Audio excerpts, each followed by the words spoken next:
ကဲ Apple ကနေပြီးတော့မင်းညကပဲပူပူနွေးနွေးနဲ့ iPhone 15 series တွေကိုမိတ်ဆက်ပေးသွားခဲ့တယ်။မိမစခင်ထွက်ထားတဲ့ leak တွေအတိုင်းပဲ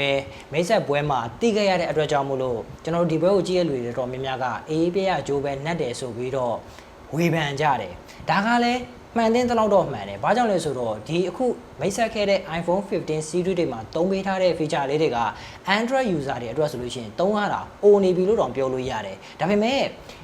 ့ခမ ्याက iPhone ကိုပဲတီးသန့်သုံးခဲ့တဲ့သူဆိုရင်တော့ဖြင့်မင်းညကမိတ်ဆက်ခဲ့တဲ့ iPhone 15 series တွေကစိတ်ဝင်စားစရာတော်တော်လေးကိုမှကောင်းတယ်ဆိုတော့မင်းညကမိတ်ဆက်ခဲ့တဲ့ iPhone 15 series တွေအပေါ်မှာကျွန်တော်တို့ True Tech ရဲ့အမြင်ကဘယ်လိုရှိမလဲအတူတူဆွေးနွေးကြည့်ကြရအောင်ပထမဆုံးပြောင်းလဲသွားတဲ့အချက်ကိုပြောမယ်ဆိုရင်တော့ဖြင့်အခုမိတ်ဆက်ခဲ့တဲ့ iPhone 15 series တွေအကုန်လုံးက Type C စနစ်ကိုပြောင်းလဲသွားပြီဖြစ်ပါတယ်။နောက်ပြီးတော့မနေ့ကမိတ်ဆက်ပွဲမှာသူတို့ရဲ့ဖုန်းတွေနဲ့တွဲသုံးမှုအတွက်ကို Type C နယ်ချက်ကိုလည်းထပ်ပြီးတော့မိတ်ဆက်ပေးခဲ့တယ်။အရင်ဆုံးကျွန်တော်တို့ iPhone 15 Pro နဲ့ Pro Max အကြောင်းကိုမပြောခင်မှာကျွန်တော်တို့ iPhone 15 နဲ့ 15 Plus အကြောင်းကိုပဲစပြီးတော့ပြောကြရအောင်။ဒီဖုန်းတွေမှာကျွန်တော်ပထမဦးဆုံးသတိထားမိတာကဒီကောင်တွေရဲ့ design ပိုင်းတော့မဟုတ်ဘူး။ဒါပေမဲ့သူ့ရဲ့နောက်ကျောဘက်မှာသုံးပေးလာတဲ့ဖုန်းရဲ့ color လေးတွေကိုတော့ကျွန်တော်တော်တော်လေးကိုမှသဘောကျမိတယ်။ကျွန်တော်တို့ iPhone 15 Pro နဲ့ Pro Max မှာသုံးပေးထားတဲ့ color မွဲ66ကျွန်တော်တို့မှောင်မှောင်အရောင်မျိုးတွေမဟုတ်ဘဲနဲ့ iPhone 15 နဲ့ 15 Plus မှာကျတော့လူငယ်ဆန်ဆန်ကျွန်တော်တို့ color ဆန်းဆန်းလေးတွေကိုသုံးပေးထားတယ်ကျွန်တော်တို့တခုသဘောကျမိတာကအခုနောက်ပိုင်းခက်စားနေတဲ့ Barbie color လို့ပြောမှာပေါ့နော်ပန်းရောင်လေးပါထည့်ပြီးတော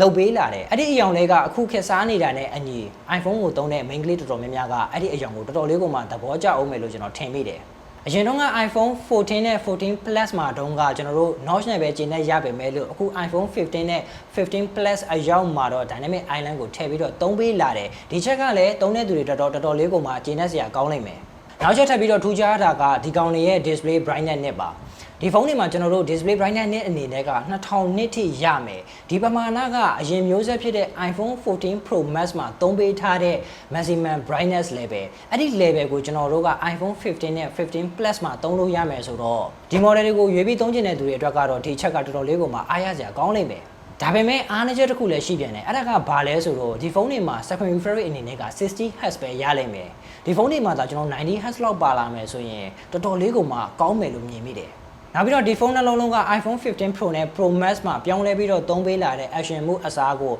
Mute Switch နဲ့ပဲကျွန်တော်ထပ်ပြီးတော့ကျင်းနေရလိမ့်မယ်ဒီဖုန်းနှလုံးလုံးမှာ battery ပမာဏဘယ်လောက်သုံးထားလဲဆိုတာကိုတော့ပွဲမှာလည်းကျွန်တော်တို့တိတိကျကျနဲ့မပြောခဲ့ဘူးဒါပေမဲ့ကျွန်တော်အမြင်ကပြောမယ်ဆိုရင်တော့ဗျာအရင်မိတ်ဆက်ခဲ့တဲ့ iPhone 14 နဲ့ 14 Plus နဲ့ရှင်မယ်ဆိုရင်တော့ဖြင့်ဘာမှသိပြီးတော့ကွာမယ်လို့တော့မထင်ဘူးဒါပေမဲ့အခုမိတ်ဆက်ခဲ့တဲ့ iPhone 15 နဲ့ 15 Plus မှာတိတိတတ်တာတိုးတက်ပြောင်းလဲသွားတာကဒီကောင်တွေရဲ့နောက်ကျောဘက်က main camera လို့ပြောလို့ရတယ်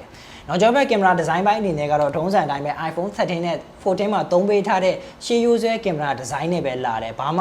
ထူးထူးခြားခြားပြောင်းလဲသွားတာမတွေ့ရဘူးဒါပေမဲ့ main camera မှာကျတော့တော်တော်လေးကိုမှပြောင်းလဲသွားတယ်အရင်မျိုးဆက်ဖြစ်တဲ့ iPhone 14 နဲ့ 14 Plus မှာ12 megapixel ကိုသုံးပေးထားပေမဲ့လို့အခု iPhone 15 နဲ့ 15 Plus မှာ48 megapixel ကိုပြောင်းလဲပြီးတော့သုံးပေးလာတယ်နောက်ပြီးတော့သူတို့မိတ်ဆက်ပွဲတော့မှာအရန်ကြွယ်ပြခဲ့တာကအဲ့ဒီ48 megapixel က 2x optical zoom ကိုဆွဲပြီးတော့ဓာတ်ပုံ quality ကောင်းကောင်းကိုရိုက်လို့ရမယ်ဆိုပြီးတော့လည်းကြွယ်ပြခဲ့တယ်ပွဲမှာပြခဲ့တဲ့ပုံတွေရကြည့်မယ်ဆိုရင်လည်းပဲ result ကတော်တော်လေးကိုမှကျန်းတယ်ဒါပေမဲ့ကျွန်တော်တူတဲ့အမြင်ပြောမယ်ဆိုရင်တော့ဗျာ48 megapixel ပြောင်းလဲသွားတာကတော့ဒါကောင်းတဲ့အချက်ပဲလက်ခံတယ်ဒါပေမဲ့ 2x optical zoom quality ကတော့ game တစ်ခုပဲလို့ကျွန်တော်ထင်မိတယ်ဒါကတကယ် home home ဆိုတာကတော့ကျွန်တော်တို့လက်ထဲကို unit ရောက်လာမှာပဲတေချာလေးစမ်းသပ်ကြည့်ရမှာပါနောက်ပြီးတော့ဒီဖုန်းနှလုံးမှာထပ်ပြီးကျွန်တော်သဘောကျမိတဲ့အချက်ကဒီကောင်တွေရဲ့နောက်ကျောဘက်က matte finish ဖြစ်သွားတယ်။ color ဆန်းဆန်းလေးတွေလည်းသုံးရမယ်။နောက်ကျောဘက်ကလည်း matte finish ဖြစ်တဲ့အတွက်ကြောင့်မို့လို့ cover မတက်ဖဲနဲ့လူကြားထဲမှာ iPhone ကိုကြွယ်ကျင်တဲ့သူတွေအတွက်ကလည်းဒီချက်ကတော်တော်လေးကိုမှကျင်းနေစရာကောင်းတယ်။ဒီနေ့မိတ်ဆက်ပွဲမှာကျွန်တော်နောက်တစ်ချက်ထပ်ပြီးတော့သတိထားမိတာက Apple အနေနဲ့က Pro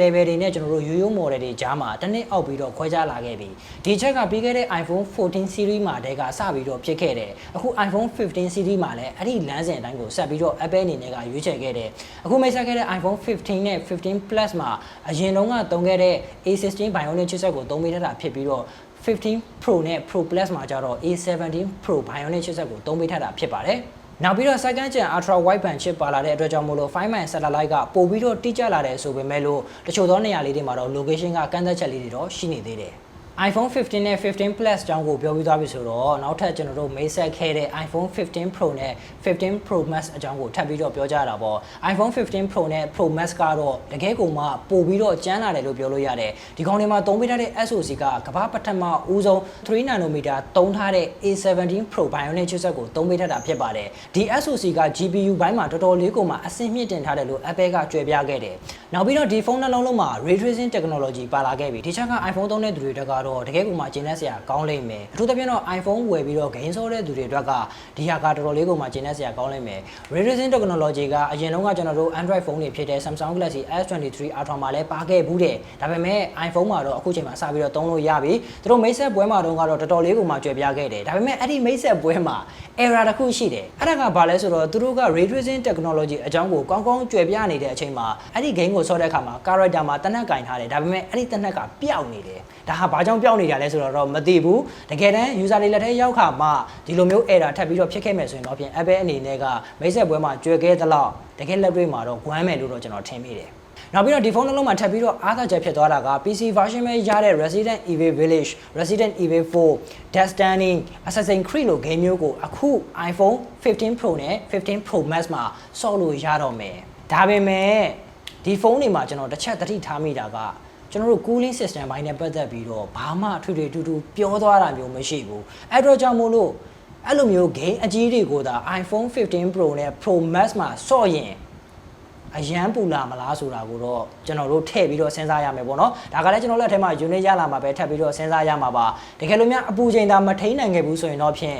iPhone အနေနဲ့ကဒီနှစ်မှာလည်းတော်တော်လေးကိုမှအဆက်ကွဲဝင်လို့ကျွန်တော်ထင်မိတယ်နောက်တစ်ချက်ဒီဖုန်းနှလုံးမှာကျွန်တော်ထပ်ပြီးတော့ချီးကျူးချင်တာကတော့ဒီဖုန်းတွေကဘေးပေါင်ကိုကျွန်တော်တို့ Titanium ကိုသုံးပေးထားတယ်သုံးပေးထားတဲ့ Titanium က Graphite Titanium အဆင့်ရှိတယ်အကျန်းလဲပိုခံတယ်လို့ကိုမှ Stainless Steel နဲ့ရှင်မယ်ဆိုရင်တော့ဖြင့်ပို့ပြီးတော့လဲပေါ့ပါတယ်အရင်တော့ကကျွန်တော်အမြဲတမ်းဝေဖန်ခဲ့တဲ့ iPhone 14 Pro Max တုန်းကပေါ့အထူးသဖြင့်တော့ဒီဖုန်းတွေကိုသုံးရတဲ့အခါမှာ user တွေလက်ထဲမှာသုံးရတာတော်တော်လေးကိုမှလေးပြီးတော့လက်ထဲမှာကန်ရတာကျွန်တော်တို့တော်တော်လေးကိုမှကတိကအောက်ဖြစ်တယ်အခု iPhone 15 Pro Max မှာကြတော့သုံးပေးထားတဲ့ဘေးပေါင်ကTitanium ဖြစ်သွားတယ်အဲ့အတွက်ကြောင့်မို့လို့ကျွန်တော်တို့အကျန်းလဲပိုခံလာသလိုပို့ပြီးတော့လဲပေါ့သွားတယ်အလေးချိန်အနေနဲ့ကအရင်မျိုးဆက်ဖြစ်တဲ့ iPhone 14 Pro Max တက်ကိုအခု iPhone 15 Pro Max က20 gram လောက်ပို့ပြီးတော့ပေါ့တယ်အဲ့တော့ Pro Max series ကိုသုံးချင်တဲ့သူတွေအတွက်ကတော့ဒီချက်ကတော်တော်လေးကိုမှဝမ်းသာစရာကောင်းလိမ့်မယ်နောက်ပြီးတော့ Apple ကနေပြီးတော့ဒီဖုန်းနှလုံးစလုံးမှာ Music ကနေပြီးတော့ Action Button ကိုပြောင်းပေးလိုက်တယ်အဲ့ဒီ Action Button လေးက Haptic Feedback ဘာညာကောင်းမယ်ဆိုပြီးတော့မိတ်ဆက်ပွဲမှာတော့ Apple ကကြွယ်ပြခဲ့တယ်ဒါကလည်းတကယ်ဟုတ်မဟုတ်ဆိုတာကတော့ကျွန်တော်လက်ထဲမှာရောက်လာမှာပဲတေချာလေးစမ်းကြည့်ရမှာဒါပေမဲ့ကျွန်တော်သဘောကျတာဘာလဲဆိုတော့အဲ့ဒီခလုတ်လေးကကိုလိုအပ်တဲ့ function ကိုပြောင်းပြီးတော့သုံးလို့ရတယ်ကင်မရာရိုက်မလားအဲ့ဒီခလုတ်နဲ့ရိုက်လို့ရတယ်နောက်ပြီးတော့ audio recording ဖမ်းမလားအဲ့ဒီခလုတ်လေးကိုနှိပ်ပြီးတော့အလွယ်တကူဖမ်းလို့ရတယ်နောက်ပြီးတော့ကျွန်တော်တို့ lighting သုံးမလားအဲ့ဒီခလုတ်ကနေပြီးတော့အလွယ်တကူပြောင်းပြီးတော့သုံးလို့ရတယ်အဲ့ဒီ function လေးတွေကသုံးတဲ့သူတွေတကယ်ကိုမှအသုံးဝင်တယ်ကျွန်တော်အမြင်ပြောမယ်ဆိုရင်တော့ပြင်ပြဓာတ်ပုံရိုက်တဲ့သူတော်တော်များများကအဲ့ဒီခလုတ်လေးကတော်တော်လေးကိုမှအသုံးတက်လိမ့်မယ်နောက်ချက်အနေနဲ့ကတော့အားလုံးအမြင်မှာသိပြီးတော့ပြောင်းလဲမှုမရှိတဲ့သူ့ရဲ့ကင်မရာဘိုင်းကိုဆက်ပြီးတော့ပြောကြတာပေါ့ဒီဇိုင်းဘိုင်းအနေနဲ့ကြည့်မယ်ဆိုရင်တော့ပြင်ဟုတ်တယ်အရင်မျိုးဆက်ဖြစ်တဲ့ iPhone 14 Pro Max နဲ့အခု15 Pro Max ကဘာမှသိပြီးတော့မကွာဘူးနောက်ကျောဘက်မှာကင်မရာ3လုံးနဲ့ selfie ကင်မရာကတစ်လုံးတက်ဆင်ပေးထားတာပါနောက်ကျောဘက်ကင်မရာ3လုံးမှာထုံးစံတိုင်းပဲ main ကင်မရာအနေနဲ့က48 megapixel ကိုသုံးပေးထားတယ်နောက်ထပ်12 megapixel ultra wide နဲ့12 megapixel telephoto ကင်မရာတွေကိုတက်ဆင်ပေးထားတယ်အချက်လက်ရကြည့်မယ်ဆိုရင်တော့ပြင်ဟုတ်တယ်ဘာမှသိပြီးတော့ကွာခြားချက်မရှိဘူးဒါပေမဲ့တကယ်လက်တွေ့မှာကြတော့တချို့နေရာလေးတွေမှာအခု15 Pro Max ကအများကြီးပို့ပြီးတော့အားသာနေပြန်တယ်အခု15 Pro Max က aperture size က iPhone 14 Pro Max တက်ပို့ပြီးတော့ပွင့်တယ်အဲ့ဒါကြောင့်မလို့အရင်မျိုးဆက်ဖြစ်တဲ့ iPhone 14 Pro Max တက်ကိုအခု iPhone 15 Pro Max က low light photography ဘိုင်းမှာပို့ပြီးတော့ကောင်းလိမ့်မယ်နောက်တစ်ချက်အနေနဲ့ကဒီကောင်းရဲ့နောက်ကျောဘက်ကင်မရာ3လုံးကမတူညီတဲ့ focal lens 9မျိုးနဲ့ရိုက်လို့ရတယ်ဒီချက်ကဓာတ်ပုံကိုရိုက်လေးရိုက်ချမရှိတဲ့သူတွေအတွက်ကတော့တိတ်ပြီးတော့ထူးခြားမှာတော့မဟုတ်ဘူးဒါပေမဲ့ဖုန်းကိုသုံးပြီးတော့ဓာတ်ပုံကောင်းကောင်းရိုက်ချင်တဲ့သူတွေအတွက်ကကြတော့ဒီချက်ကတော်တော်လေးကိုမှအားရစရာကောင်းတယ်ဒီကောင်းရဲ့နောက်ကျောဘက်မှာ ultra wide ကင်မရာက ultra wide လည်းရိုက်လို့ရတဲ့အပြင်ကိုမှ macro mode ကိုလည်းထပ်ပြီးတော့ပေါင်းပေးထားတယ်အဲ့တော့ ultra wide မှာကျွန်တော်တို့ function နှစ်ခုနဲ့ရိုက်လို့ရမယ် main ကင်မရာမှာကြတော့ focal length အနေနဲ့က 24mm 28mm နဲ့ 35mm ဆိုပြီးတော့3မျိုးချိန်ပြီးတော့ရိုက်လို့ရမယ်နောက်ချက်အနေနဲ့ကတော့တို့မိတ်ဆက်ပွဲမှာတော်တော်လေးကြွယ်ပြခဲ့တဲ့ 5x optical zoom lens အကြောင်းပါ